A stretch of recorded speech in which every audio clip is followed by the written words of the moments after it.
할렐루야. 오늘 저희들이 함께 읽으신 사도행전 13장 4절에서 12절의 말씀을 가지고 사도행전 강의 47번째 시간 구부로 복음 상륙작전이라는 제목으로 함께 은혜를 나누겠습니다. 오늘 이제 우리가 바울의 이제 전도 여행이 시작되어지는 사도행전의 후반부의 이야기가 진행되어져 갑니다. 우리가 지지난주에 나누었듯이 안디옥 교회에 성령께서 말씀하셔서 바나바와 바울을 따로 구분하여서 따로 세워서 성령께서 쓰시겠다라고 명령하시고 안디옥 교회는 그 성령의 명령에 순종하게 되어지죠. 과연 성령께서는 이 바나와 사울을 도대체 뭘 시키시려고 구분하셨을까? 도대체 무엇을 이루시기 위해서 그것을 하셨을까? 우리는 굉장히 궁금해집니다. 성령께서 보내시는 곳이 과연 어디신가? 그리고 성령께서 보내셔서 우리에게 주고자 하는 분명한 뜻, 메시지가 도대체 무엇인가? 우리 굉장히 궁금해집니다. 그런데 성령께서 이끄신 곳은 오늘 읽었던 본문 13장 4절에 보시면 구브로라고 하는 섬이 되어집니다. 구브로, 배 타고 구브로로 갔다. 안디옥에서 구브로까지의 지도를 이렇게 좀 보시면 이제 지도가 꽤 많이 나올 겁니다. 저기 안디옥이라는 데에서 그 바닷가의 항구가 실루기아라고 하는 곳입니다. 실루기아 앞에 저렇게 구브로라고 하는 섬이 있어요. 이렇게 구브로라고 하는 섬에서 터키 지방이 이렇게 보인답니다. 그러니까 가까운 섬입니다. 이 섬은 이게 이쪽 긴 쪽으로 한 200km 정도, 또 이렇게 짧은 쪽으로 한 100km 정도 되어지는 섬이고, 참 이게 성경의 지명이 현재 쓰는 지명하고 좀 달라서 이게 크리스찬들이 부르는 지명들이 좀 다르잖아요. 구브로 그러면 현재 지명은 키프로스 아니면 사이프러스 이렇게 말하는 섬입니다. 뭐 전 세계에 남북으로 갈려진 게 우리나라밖에 없다 이렇게 얘기하지만 실은 이 키프로스 섬도 남북으로 나눠져 있습니다. 그래서 북쪽은 중간에 저렇게 산맥을 중심으로 해서 북쪽은 터키가 지배를 하고 있고 남쪽으로는 그리스가 지배하고 있는, 원래 이제 그리스 사람들이 살았던 데인데 터키가 침공에 들어와서 한 절반 정도를 점령하고 있어요. 그래서 지금은 북쪽은 이슬람 지역, 남쪽은 기독교 지역 이렇게 되어 있습니다. 하나님께서 이 섬을 보내신 거예요. 구약 성경에는 이 구브로라고 하는 이 섬을 기띔이라고 표현하고 있습니다. 그래서 뭐 곳곳에 등장을 합니다. 민수기에도 등장을 하고 예레미야서에도 등장을 하고 에스겔서, 다니엘서 이런 데에 등장을 합니다. 그래서 기띔이라고 하는 이 지명으로 섬이니까 이제 뭐 나무도 좋고 또 배 타고 다니다 보니까 피양지로도 얘기가 되어지고, 또 이 구브로라고 하는 섬 자체가 옛날서부터 구리광산으로 유명한 곳이었답니다. 그래서 우리가 영어로 구리를 카퍼 이렇게 얘기하지 않습니까? 이 카퍼라고 하는 이 구리라고 하는 이름도 이 키프로스라고 하는 이곳으로부터 유래되어진 이름이다 이렇게 얘기를 하고, 이 키프로스 섬이 또 유명한 것은 우리가 알고 있는 아프로디테, 비너스, 뭐 미의 여신, 사랑의 여신이라고 얘기하는 그 여신이 그리스 로마 지역의 그 신화에 나오는 그 여신이 탄생지가 바로 이 키프로스 섬. 그러다 보니까 참 넉넉하고 온화하고 살기 좋은 그런 땅이고, 로마는 이 키프로스 섬을 점령하고 난 다음에 원로원들의 영지로 주었다고 합니다. 그래서 이제 원로원이다 보니까 고위 귀족층 사람들이었고, 이 사람들이 나중에 은퇴하고 난 다음에 와서 거하는 장소도 되어지기도 하고, 그래서 어쨌든 참 살기 좋은 온화한 그런 섬의 대명사로 얘기를 합니다. 이곳에 하나님께서 성령을 통하여서 바나바와 사울을 데리고 가신 겁니다. 바나바는 이 섬이 익숙합니다. 바나바의 고향입니다. 바나바의 고향 중에서 특히 이제 섬에 보시면 동쪽 끝에 살람이라고 하는 이 도시와 저 서쪽에 이제 바보라고 하니까 우리가 이제 흔히 쓰는 이게 명칭이 있어서 그런데 파포스입니다. 파포스라고 하는 이 두 지명이 이제 성경에 등장을 하는데, 특히 이 살람이라고 하는 곳이 이 바나바가 살았던 동네였던 것 같습니다. 그래서 지금도 이 살라미에 가면 나중에 이제 바나바가 모든 사역을 다 끝마치고 이제 전도하고 난 다음에 이제 이 구브로 섬으로 돌아와서 살라미 지역에서 평생 목회를 했다. 그리고 이제 말년에 폭동이 일어나서 아마 죽임을 당한 것 같습니다. 그래서 현재 이 살라미 지역에는 바나바의 무덤도 있고 바나바의 기념교회도 있고 그런 지역이 되어집니다. 하나님께서 어쨌든 이 구브로라고 하는 이 섬에 보내셨어요. 그러면 도대체 하나님께서는 이 구브라는 섬을 굳이 보내신 이유가 무엇일까? 여러분들, 이스라엘 백성들에게 섬이라고 하는 것은 다 이방 땅입니다. 여러분들이 이스라엘 땅 중에 섬이라는 단어 들어보셨습니까? 섬 없습니다. 이스라엘은 한 번도 섬을 가져본 적이 없어요. 그러다 보니까 섬이라고 하는 단어는 늘 언제나 이방 땅, 먼 나라 사람들의 땅, 하나님을 믿지 않는 사람들의 땅의 상징적인 단어입니다. 하나님께서 구브로라고 하는 섬으로 인도하신 이유는 바로 이방 땅으로 보내신 거죠. 성령께서 이끄시는 첫 번째 포인트가 어디냐? 이방 땅 한가운데로 보내셨다라는 겁니다. 그래서 이 이방 땅에 그것도 섬이라고 하는 이 단어가 있다 보니까 이것은 단순하게 그냥 여행을 간 것이 아니라 이방 땅이라고 하는 그곳은 우리가 이제 성경에 표현하면 하나님의 참된 영이 아닌 거짓되어진 영, 또 악한 영이 지배하고 있는 지배지입니다. 그 지배지에 성령께서 이 두 사람을 상륙을 시키신 거예요. 마치 해병대 군대가 침공하기 위해서 상륙작전을 한 것처럼 이 두 사람을 구브로라고 하는 이방인 땅의 대표적인 땅으로 상륙을 시키신 겁니다. 상륙을 시키실 때 그들의 손에 무기가 있었느냐? 없지요. 아무것도 없습니다. 그들에게는 오직 복음이라고 하는 이 한 가지를 들려셔서 그 이방 땅 한가운데에 악한 영이 지배하고 있는 지배지 한가운데로 집어넣으셨다라는 겁니다. 그래서 오늘 설교 제목이 구브로 복음 상륙 작전이 되는 거예요. 성령께서 보내신 곳은 바로 그런 곳이라는 겁니다. 즉 우리가 흔히 표현할 때 영적인 전쟁이다 라고 표현하는 것과 똑같은 내용입니다. 성령께서 우리를 인도하시는 곳이 편안한 곳, 푸른 초장인 곳 아닙니다.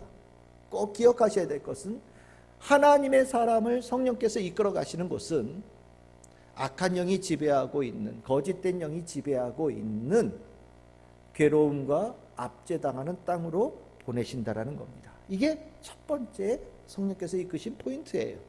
그럼 두 번째 포인트가 뭐냐? 두 번째 포인트는 바로 이 구브로 섬에서 일어난 일들 가운데 중심되어진 사건을 봐야 되는데, 누가의 글쓰기는 이제부터 모든 사건들을 다 기록하지 않아요. 많은 부분들을 그냥 지나가 버립니다. 그리고 누가가 봤을 때 아주 집중되어진 상징적인 사건에 대해서 그것을 좀 길게 서술하면서 그 사건을 통해서 그 앞뒤에 있는 전도 여행의 의미를 드러내는 글쓰기의 기법을 사용합니다. 오늘 여기 13장 5절에서 6절에 보시면 아까 이 살라미에 도착한 이 바나바와 사울이 이게 이 구브로의 온 땅을 이게 지나갔다라고 얘기를 합니다. 쑥 지나서 섬 가운데로 지나갔다라고 얘기를 하는데, 섬 가운데로 지나가는 그 길에 관한 내용이 전혀 없어요. 근데 이 가운데가 아마 이렇게 그 산맥이기 때문에 많은 사람들은 이 해변 쪽을, 남쪽을 통해서 갔을 거라고 추정을 하는데, 우리가 성경에는 기록되어져 있지 않지만 이 지나가는 과정 속에 아주 중요한 인물 하나를 이 두 사람이 만납니다. 그게 누구냐면 예수님께서 다시 살리신 나사로라고 하는 사람이에요. 그래서 여기 중간에 살람이라고 하는 곳에서 지도를 넘겨주십시오. 지도를 넘겨주시면 더 넘겨주시면 여기 살라미에서 저 바보 가는 그 중간쯤에 라르니카, 라나카, 라느니카라고 하는 이 지명에 항구 도시가 있는데 이곳에 가면 뭐가 있느냐? 바나바의 무덤이 있고 바나바의 기념교회가 있습니다.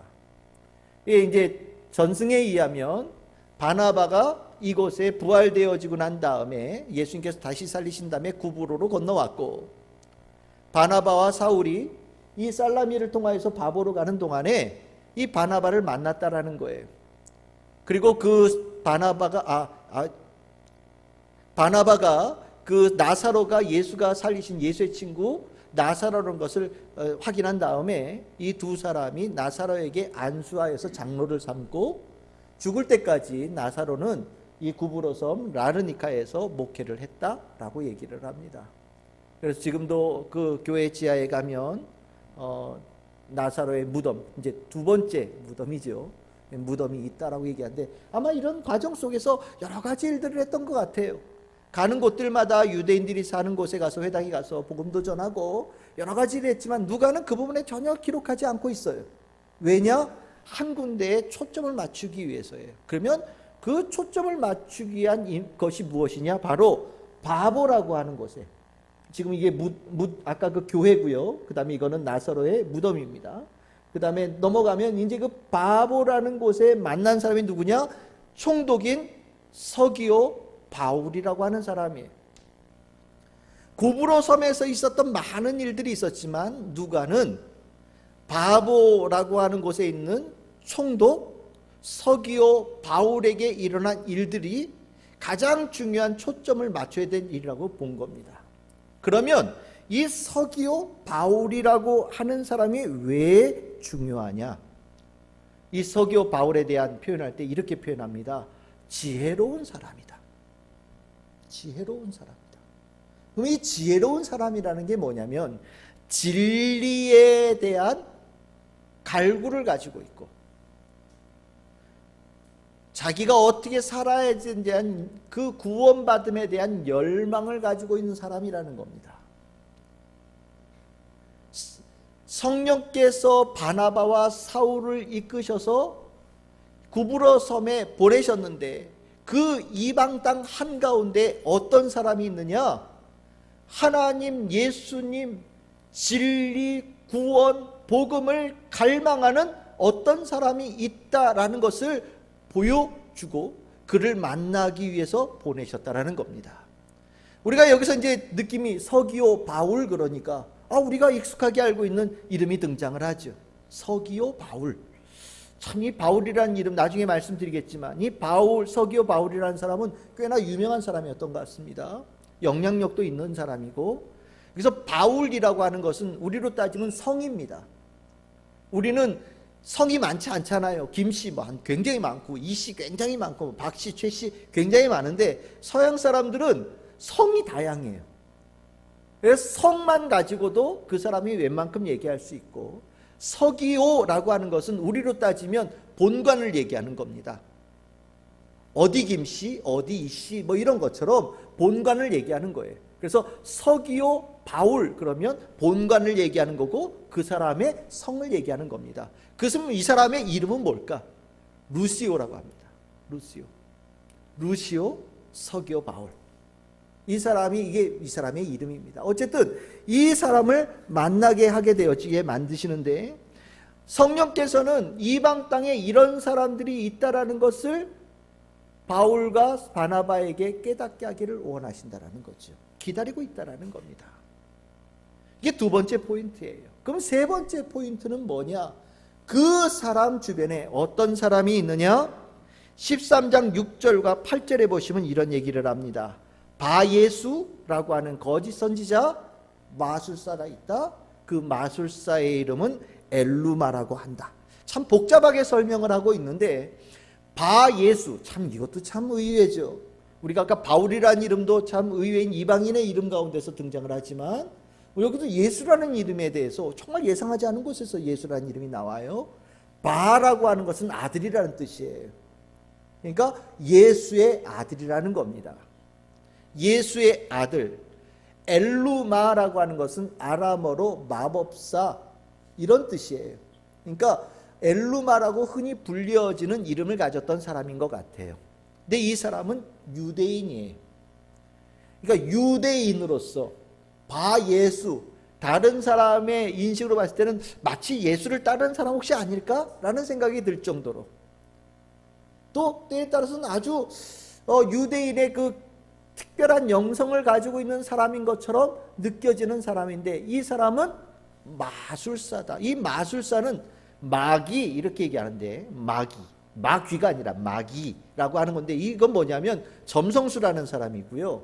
또 여러분들 그 출애굽할 때 애굽에 있었던 바로 옆에 있던 마술사 있죠. 뭐 나일강을 피로 물들일 때 피로 같이 물들이기도 하고 했던 그 사람들과 같은 류의 일을 하는 그런 사람을 할 때 이런 표현을 씁니다. 즉, 이 엘루마, 바예수 엘루마라고 하는 이 사람은 그 진리를 탐구하는 지혜로운 사람 서기오 바울 총독 옆에 있으면서 그 진리를 탐구하는 사람을 진리로 제대로 가지 않고 그 옆에서 오히려 거짓되어진 선지자로서 그에게 거짓되어진 길도 가르쳐주고 조금 특이한 자연적인 현상을 눈속임처럼 나타내주기도 하면서 진리를 탐구하고 있는 사람을 진리로 오히려 이끌지 못하고 오히려 거짓된 곳으로 계속해서 이끌어가는 거짓되어진 영의 하수인으로서 서기오 바울 옆에 있는 사람으로 등장을 합니다. 이게 세 번째 포인트예요. 즉, 이 세 가지를 다 조합하면 이렇게 되는 겁니다. 성령께서 바나바와 사울을 데려가서 일을 시키겠다고 말씀하시는데, 그 데려간 곳이 어디냐? 의외로 거짓 영이 지배하고 있는 지배지 한가운데로 보내시더라. 그런데 그 거짓 영이 지배하고 있는 그 땅에 참 의외로 지혜로운 사람, 진리를 탐구하고 구원을 소망하는, 정말 그것이 무엇인지를 간절히 찾고자 하는 사람이 의외로 그 가운데 있더라. 그런데 그 사람 옆에 그 사람의 열망과는 정반대대로 거짓되어진 선지자가 딱 붙어 있어서, 그 영은 서기오 바울은 진리에 대한 간절한 소망을 가지고 있는데 그것을 통하여서 오히려 돈벌이로 이용하고 거짓의 일들을 만들어가서 서기오 바울이 참된 진리로 나아가지 못하게 만드는 상황이 그 땅에 이루어지고 있더라. 이것이 바로 성령께서 이끄시는 정황이에요. 여기에 우리의 이것을 볼 때 이것이 성령께서 이 땅을 바라보고 계시는 눈이라는 것을 여러분들이 아셔야 됩니다. 우리는 세상을 이렇게 보지 않아요. 육신을 가지고 있는 사람들의 입장에서는 세상을 이렇게, 뭐 사람에 따라 좀 다르지만 부자 동네, 가난한 동네, 뭐 인기가 많은 사람, 그렇지 않은 사람, 뭐 또 때에 따라서는 인종에 따라서 백인, 뭐 황인, 뭐 흑인, 뭐 이렇게 나누어지는 거, 뭐 이런 식으로 나누는데, 성령은요 세상을 바라볼 때 이렇게 본다라는 거예요.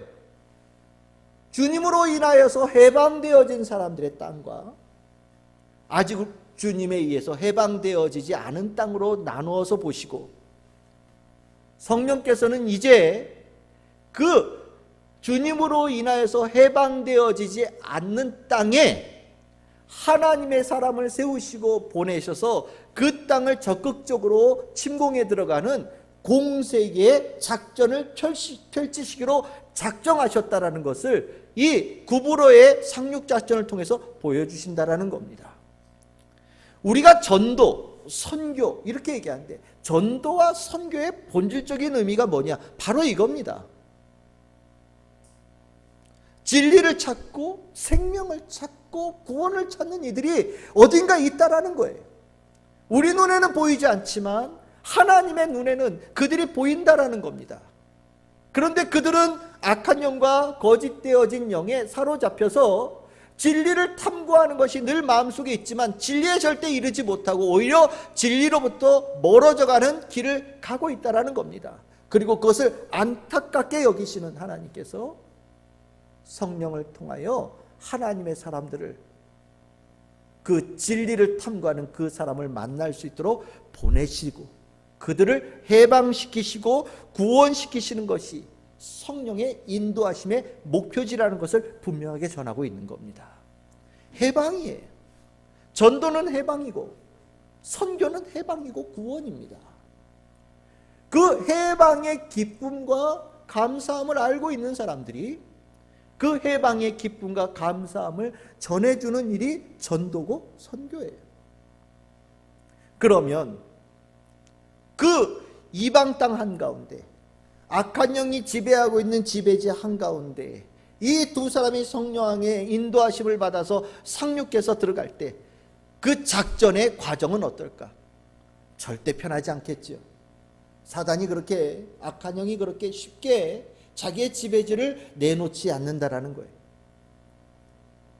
강렬하게 저항하고 강렬하게 대적하고 그 진리를 탐구하는 그 자가 복음을 듣지 못하도록 계속해서 방해하는 일들이 일어난다라는 겁니다. 오늘 13장 7절 8절 이렇게 보시면 그 바나바와 사울이 복음을 전한다는 얘기가 쫙 들리니까 서기오 바울이 이 두 사람을 모셔서 이야기를 듣고 싶어 합니다. 그런데 그 바예수 엘루마라고 하는 이 거짓 선지자, 이 마법사는, 마술사는 대적을 했다라고 얘기하죠. 이 대적은 강력하게 저항했다라는 거예요. 대적했다라는 것은 조직적으로 모든 것을 동원해서 막아섰다라는 거고요. 또 다른 말로 표현하면 모든 무력을 동원하여서 복음 전한 자를 박했다는 얘기를 하는 겁니다. 예수님에 대해서도 똑같이 그렇게 유대교 지도자들이 했었죠. 그리고 우리가 사도행전에 보시면 복음을 전하는 모든 사람들에 대해서 세상의 권력들이 그렇게 대했습니다. 이 구브로 섬에서도 아마 이 바울이 그런 일을 당했던 것 같아요. 고린도 후서 11장 24절과 25절에 보시면 바울이 자기 고생했던 얘기를 쫙 풀어냅니다. 고린도 후서는 바울의 자서전입니다. 참 자기에 관한 이야기들을 많이 풀어내고 있어요. 그런데 자기가 참 이 평생을 돌아다니면서 복음을 전하는 과정 속에 얼마나 고생을 했는지를 이렇게 참 얘기를 하고 있어요. 내가 40에 한 대 가만, 그러니까 39대에 매질을 참 수도 없이 당했다. 여러분들 그 매질을 당할 때 끝에 이렇게 갈고리가 달려 있어서 탁 치면 살에 콱 박혀서 이렇게 딱 뜯어내는 겁니다. 그러니까 40대를 맞으면 많은 사람들이 죽었다고 그래요. 바울이 이 복음을 전하면서 그 일을 수도 없이 당했다라고 얘기하고 있는데 이 바보라고 하는 곳에서도 그 일을 당했던 것 같아요. 바포스에 가면 바울의 채찍 기둥이라고 하는 곳이 있습니다. 이제 가운데 이렇게 돌이 이렇게 하얗게 있죠. 이 돌에 이렇게 양쪽을 손을 매달아서 이렇게 꽉 묶는 거예요. 그럼 이렇게 하면 등이 쫙 펴지겠죠. 거기에 이제 채찍을 갖다. 그래서 그 바울이 채찍 맞은 돌 기둥이 있고요. 그 저쪽 뒤쪽에 보시면 돌 기둥 뒤쪽에 바울의 채찍 기둥 교회가 있어요. 바보라고 하는 곳에 가면 이렇게 바울이 복음을 전한 곳에 이렇게 교회가 세워졌는데 그 자리가 어떤 자리냐? 바울이 채찍 맞은 자리라고 얘기를 합니다. 그러니까 참 이 바예수 엘루마라고 하는 이 마술사, 거짓 선지자가 서기오 바울이 복음을 듣지 못하기 위해서 얼마나 강력하게 대적했는지를 이 사건을 통해서 우리는 알 수 있는 겁니다. 쉽지 않은 거예요. 사단이 그 모든 노력을 다 동원하여서 가지고 있는 모든 힘을 다 동원하여서 막아선다라는 것은 우리가 이미 경험하면서 알고 있지요. 복음을 알고 싶고 복음을 들어야 되는 사람들을 계속해서 그 발걸음이 주님을 향하지 못하도록 만들어 갑니다. 복음을 듣지 못하도록 만들고 그 길을 행할 때는 그 길에 어려움을 두어서 돌아서게 만드는 일들이 있습니다. 오늘 여기 보면 서기오 바울뿐만 아니라 복음을 전하는 바울에게도 그 일이 있었음을 이렇게 얘기를 합니다.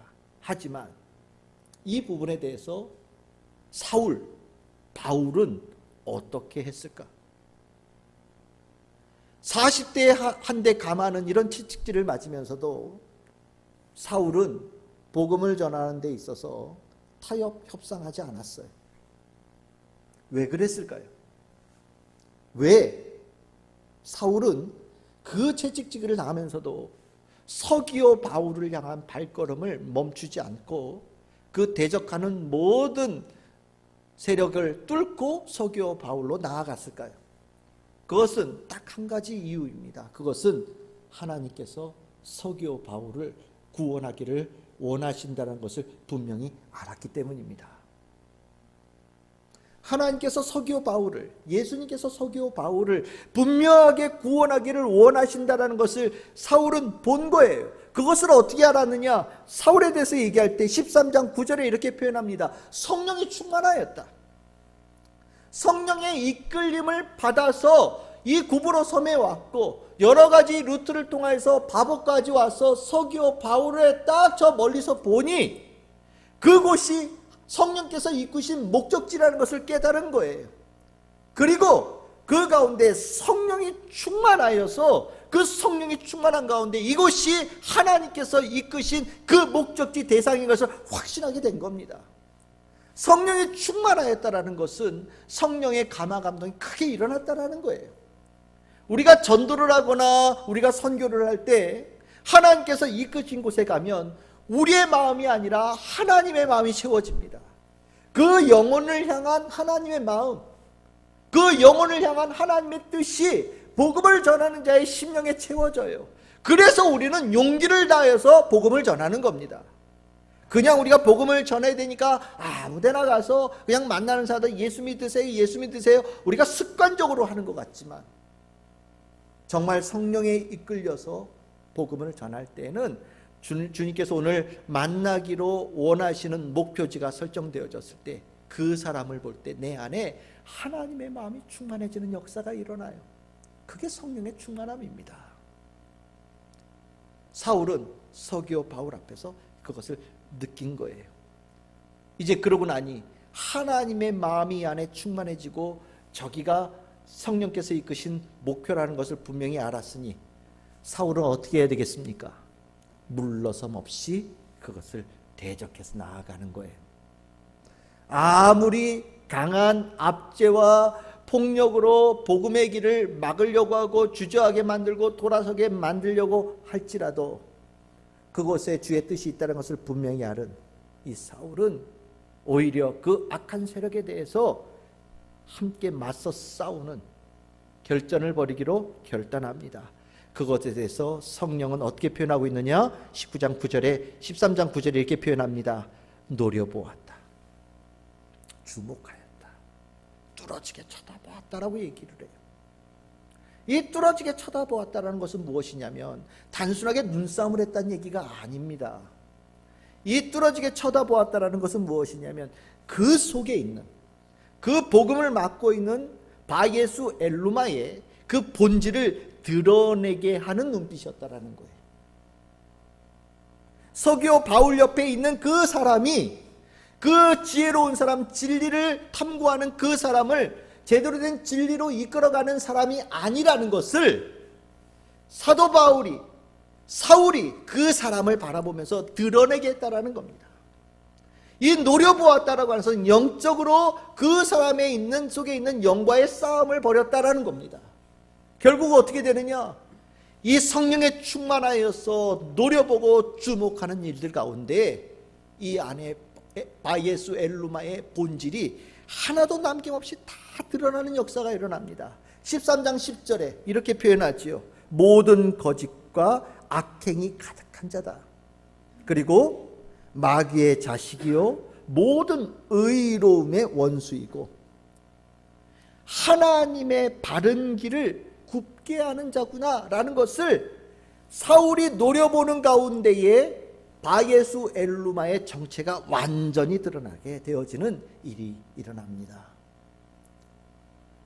성령 앞에 성령님의 가장 큰 은총이 뭐냐면 본질을 드러내 주셔요. 본질을. 진짜 그 속에 있는 색깔, 진짜 그 속에 있는 의도가 하나님 앞에서는 감출 수가 없습니다. 우리는 참 얄팍해서 겉으로 보이는 모습에 현혹되어져요. 조금 잘생기고 이쁘면 나도 모르게 벌써 미소가 올라옵니다. 조금 부유한 거 있고 내가 좋아하는 음식이 있으면 거의 대부분의 사람들이 눈길을 그곳에서부터 떼지를 못해요. 벌써 눈이 하트가 되어지고 입꼬리가 올라갑니다. 사람의 본성이에요. 그 안에 뭐가 들어있는지 상관없어요. 겉모양만 봐도 사람은 이미 유혹당하는 존재예요. 사단이 우리에게 그래서 쓰는 방법이 뭐냐면 겉의 모습을 그럴듯하게 만들어요. 겉의 모습을 가장 아름답게 만들어서 그 모습으로 인하여 사람들이 쫓아가게끔 만들어요. 여러분들 생각해 보십시오. 바예수 엘루마라고 하는 사람이 어떻게 생겼겠습니까? 100% 장담합니다. 엄청 잘생겼을 겁니다. 그리고 뭐 있는 사람인 것처럼 보였을 거예요. 아마 온몸에 화려한 뭔가의 뭐 상징이나 뭐 증거나 뭐 옷이나 뭐 복장 뭐 이런 것들을 갖춰가면서 누가 보더라도 저 사람에게는 뭔가 있는 것 같은 그런 포스가 느껴질 수 있게끔 만들었을 거예요. 그러니까 그 구부로섬 전체를 관할하는 총독이 넘어갈 정도 아니겠습니까? 구부로섬 안에 얼마나 많은 사람들이 있었겠어요. 근데 그 중에 이 사람이 총독 바로 옆에서 모든 것을 조언하는 사람이 될 정도니 아마 이 사람은 겉으로 보기에는 세상에서 가장 지혜로운 사람인 것처럼 보이게 되어 있었을 거예요. 그런데 그 별 볼 일 없어 보이는 사울이 그를 주목하고 노려보고 뚫어지게 쳐다보니 겉에 있는 모든 화려함들이 다 눈 녹듯이 사라지고 그 속에 있는 더러운 것들이 드러나는 것을 만드는 역사가 일어난 거지요. 그리고 또 한 가지를 보여주지요. 주의 손이 너에 임하였으니. 성령 충만한다는 것이 내가 그걸 명령하는 게 아니에요. 성령 충만하다는 것은 하나님의 역사하심을 내가 본 겁니다. 하나님의 뜻이 어딘지 본 거예요.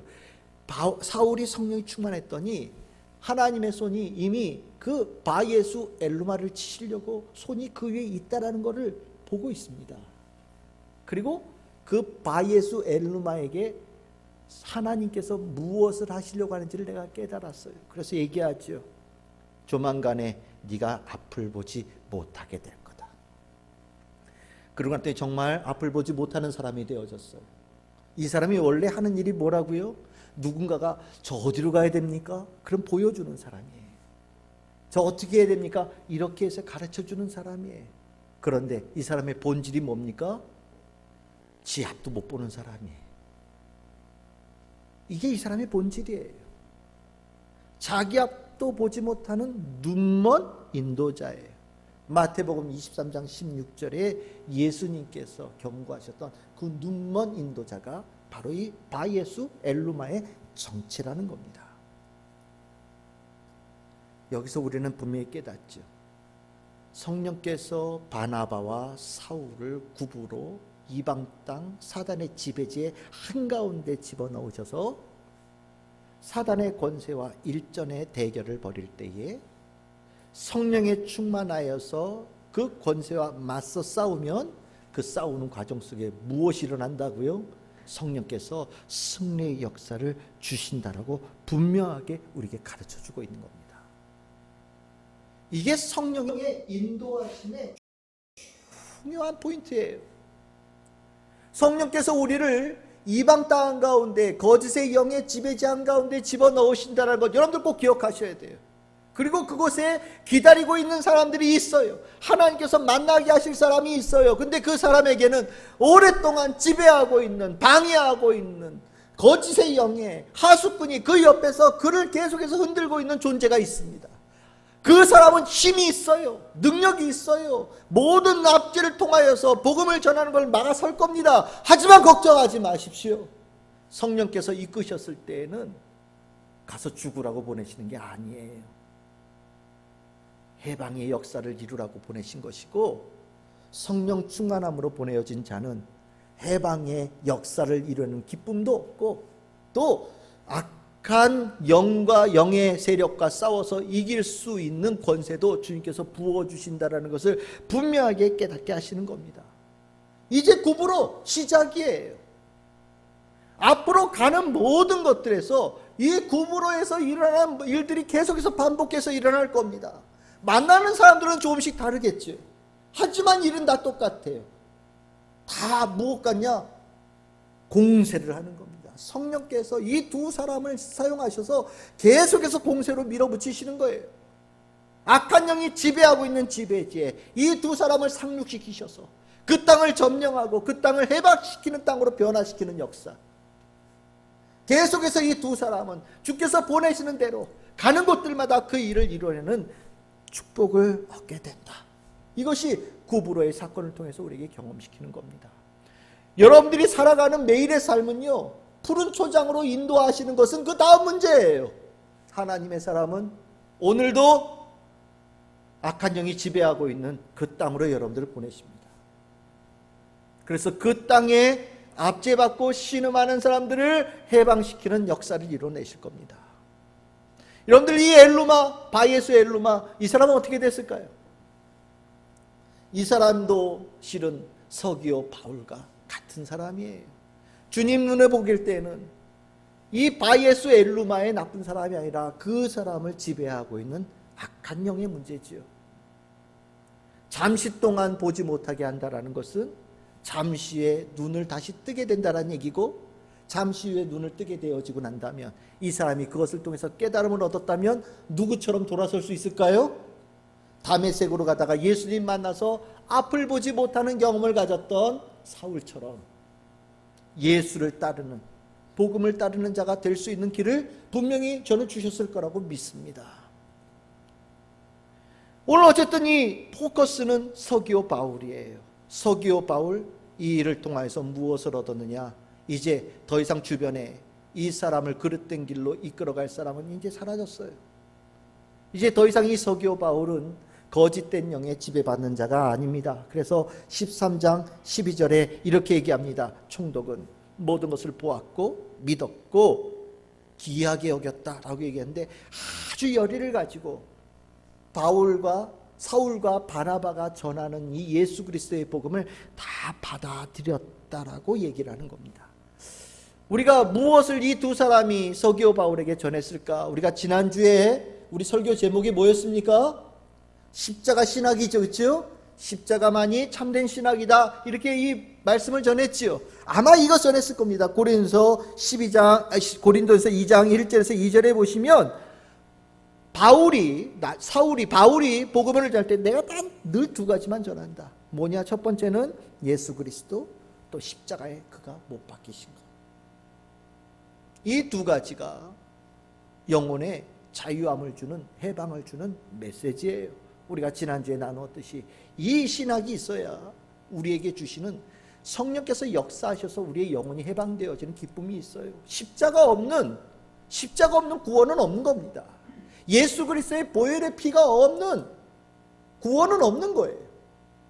구원은 해방이에요. 악한 영혼부터 해방이에요. 즉 예수 그리스도의 보혈의 피, 그 구원의 은혜를 내가 믿고 받아들인 자는요, 이 안에 더 이상 악한 영이 방해하지 못해요. 더 이상 이 악한 영이 그 사람을 지배하지 못해요. 예수의 피가 흐르는 곳에 그를 얽매이고 있는 모든 악한 권세가 떠나가는 역사가 일어난다는 겁니다. 그래서 여러분들의 삶에 십자가, 예수 그리스도의 피, 내 마음속에 분명히 믿고 그것을 통하여 주신, 나에게 주신 이 해방, 구원의 감격이 늘 살아있는 성도들이 되어져야 되는 겁니다. 서기오 바울, 분명히 예수님을 믿었던 것 같아요. 오늘 성경에 보시면 13장 9절에 이제서야 바울이라고 하는 사울, 이렇게 사울을 표현합니다. 이제까지 바울이라는 표현이 한 번도 등장하지 않다가 서기오 바울을 만나고 나서 이런 일인 다음에 이제 사울이 바울이라는 이름을 갖게 되어졌다라고 얘기하고 있는데, 사울에서 바울로 변화되어진 이름의 변화를 여러 가지를 얘기합니다.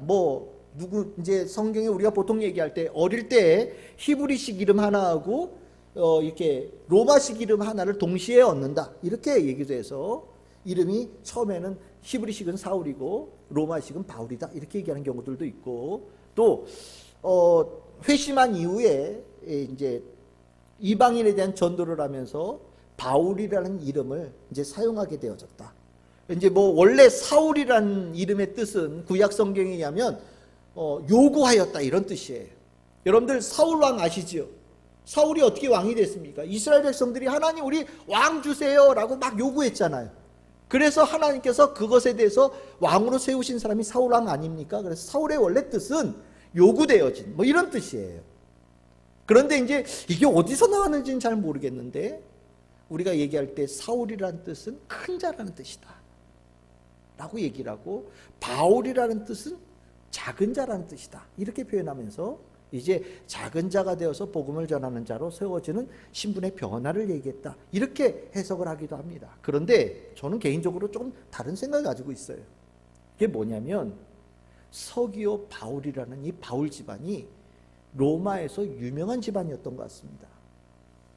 서기오 바울이 이 사울에게 복음을 듣고 난 다음에, 그리고 자기 주변의 이 거짓 선지자를 쫓아버리고 거짓의 영으로부터 자기를 벗겨내 준 것에 굉장히 많은 감사를 가진 것 같아요.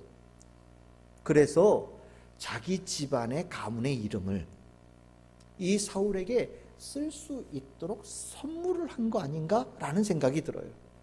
그러니까 서기오 바울이라는 이름이 등장하고 난 다음에 사울의 이름이 바울로 변했다는 얘기가 이제서야 나오는 거예요. 사울의 입장에서는 어떻습니까? 바울이라는 이름은 굉장히 의미 있는 이름이에요. 자기가 이방 땅 한가운데에 가서 복음을 전하는데 수 없는 방해를 뚫고 사단 마귀가 싸워서 이겨내는, 그래서 해방시킨 아주 중요한 인물 아닙니까? 아마 이 서기오 바울이라는 사람이 구원받은, 예수 믿게 되어졌다는 것은 굉장히 유명한 얘기가 된 것 같아요. 서기오 바울, 이 사람 실제하는 인물입니다. 그림을 보시면 서기오 바울이라고 하는 사람의 이름이 적혀져 있는 비문이 곳곳에서 발견이 되어졌습니다. 하나는 아까 그 바보 옆에서 발견되어졌는데, 거기에 뭐 제가 직접 본 건 아니지만 이런 내용이 들어있다고 얘기합니다. 서기오 바울이라고 하는 어린 서기오 바울, 그리고 여자 이름이 하나 들어있었다고 얘기를 해요. 그래서 보통 표현할 때 어떻게 했냐면 서기오 바울의 아들과 딸인 것 같다, 그렇게 얘기를 합니다. 서기오 바울이라고 하는 사람의 원래 고향, 원래 본거지가 어디냐? 비시디아의 안디옥이라는 곳이라는 곳이에요. 그래서 비시디아의 안디옥이라는 데서도 이 서기오 바울이라고 하는 이름이 적혀있는, 지금 이건 거기서 나온 건데 거기에서도 이 비문이 하나 발견된 거예요. 여러분들 특이한 게 뭐냐면 이제 사울이 구브로를 이제 서기오 바울을 변화시킨 다음에 떠나간 곳이 어디입니까? 목적지가 바로 그 비시디아 안디옥이에요. 서기오 바울의 땅이 있는, 토지가 있는 땅으로 갔어요. 어떻게 갔을까요? 아마 서기오 바울이 자기가 구원의 감격을 얻고 난 다음에 이 귀한 복음의 소식을 자기 가족들에게 전해주기를 원했던 거 아닌가라고 추정을 합니다. 그래서 구브로까지 왔는데 굳이 배를 타고 먼 길로 비시디아 안디옥까지 가요. 어쨌든 이 서기오 바울이라고 하는 사람은 실질적인 사람이고, 또 비문이 하나가 또 뭐가 있냐면 이 사람이 나중에 관직을 내려놓았다라는 기록이 있다고 합니다. 왜 관직을 내려놓았느냐? 기독교인이 되어져서 크리스찬이라는 것 때문에 로마의 공직을 내려놓는 일이 일어났다라는 것이 이 서기오 바울에 관계되어진 이야기예요. 한마디로 서기오 바울은 사울 만나서 완전히 변화되어진 사람이 되어졌고, 이방 땅 한가운데에 복음이 전해서 해방되어진 아주 중요한 인물이 되어졌고, 사울은 자기가 그 해방시킨 바울의 그 이름을 가지고 온 동네 돌아다니면서 이렇게 이방 땅 한가운데서 해방시키는 일들을 이루어가는, 이제부터 본격적으로 악한 영이 지배하고 있는 땅을 변화시키고 해방시키는 주님께서 쓰시는 영적 전쟁의 군사로서, 장수로서 사용되어지는 삶이 이루어져 간다. 결국 이 싸움은 우리가 현재 살아가는 싸움이고 여러분들에게 맡겨진 사명이에요. 여러분들 주변에도 우리는 실은 현재 혼재되어져 있는 상황 속에 살지요. 우리가 실은 예수 그리스도의 복음을 알고 구원을 얻었다는 것은 절대 교만함이 되어서는 안 됩니다. 이건 정말 감동이에요. 감격이에요. 왜? 우리가 능력으로 되어진 게 아니기 때문입니다. 전적인 하나님의 은혜예요. 그래서 우리는 이 감격을 가지고 내 옛날의 악한 영에, 거짓의 영에 휩싸여서 가야 될 길을 가지 못했던 과거의 인생길을 돌아보면서 아직도 그 속에 머물러 있는 자들을 불쌍하게 여기고 주님의 인도하심을 받아서 그들에게 나아가는 거예요. 그런데 여기서 꼭 기억하셔야 될 것은 나는 그를 사랑하여서 가는데 그 사람들은 나를 대적할 때가 훨씬 더 많아요. 나는 그를 해방시키기 위해서 가는데 그가 그것을 오히려 악한 행위라고 여기고 나를 대적할 때가 훨씬 많아요. 하지만 우리는 그 싸움을 절대 멈춰서도 안 되고 그 싸움을 타협해서도 안 되는 겁니다. 왜냐하면 타협해서는 악한 영을 그 사람에게서 물리칠 수가 없고 그 사람에게 해방의 역사가 일어나지 않아요. 또 한 가지는 그 사람을 미워해서는 안 되는 겁니다. 그 사람은 미워할 대상이 아니에요. 우리가 싸울 대상은 그를 지배하고 있는 악한 영과의 싸움이지 그 사람은 사랑해야 될 대상이고 끝까지 품어야 될 대상입니다. 그래서 내가 그를 품어 안을 때 그 안에 있는 가시가 나를 찌르기도 하고 나를 아프게도 하고 나를 상처를 주기도 하지만 우리는 기도하죠. 내가 품을 때 주님 내가 그를 품어서 내가 아플지라도 그 아픔도 견딜 수 있는 힘을 주시옵소서 라고 기도하면서 그를 살리기 위해서 나에게 부어주신 모든 사랑을 가지고 끌어안는 겁니다.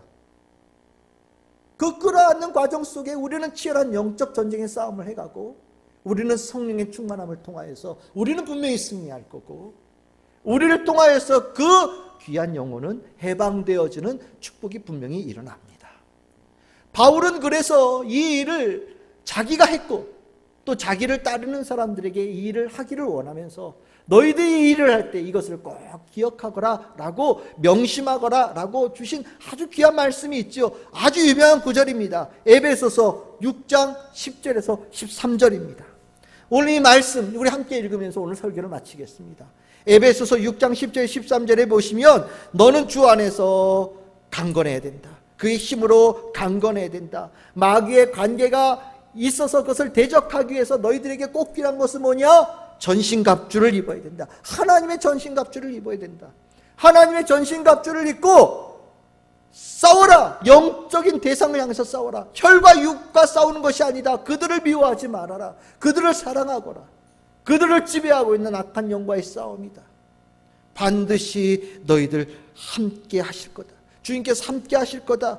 능히 대적하고 결국에 마지막에 서는 자들은 바로 너희들이 될 것이다 라고 바울은 권면하고 있는 겁니다. 어떻게 이렇게 권면할 수 있겠습니까? 바울이 그렇게 살았고 그렇게 승리했기 때문에 이렇게 당당하게 분명하게 권면할 수 있는 겁니다. 그래서 오늘 이 말씀 같이 읽으면서 하나님께서 여러분들을 해병대로 보내실 거예요. 복음의 해병대로 상륙작전을 향해서 보내실 거예요. 보내실 때 여러분들 가운데 승리의 역사가 있음을 이 말씀을 통해서 분명하게 확신을 가질 수 있기를 소망합니다. 에베소서 6장 10절 13절 우리 다 같이 큰 목소리로 함께 읽겠습니다. 끝으로 너희가 주 안에서와 그 힘의 능력으로 강건하여지고 마귀의 관계를 능히 대적하기 위하여 하나님의 전신 갑주를 입으라. 우리의 싸움은 혈과 육을 상대하는 것이 아니요 통치자들과 권세들과 이 어둠의 세상 주관자들과 하늘에 있는 악의 영을 상대함이라. 그러므로 하나님의 전신 갑주를 취하라. 이는 악한 날에 너희가 능히 대적하고 모든 일을 행한 후에 서기 위함이라. 아멘.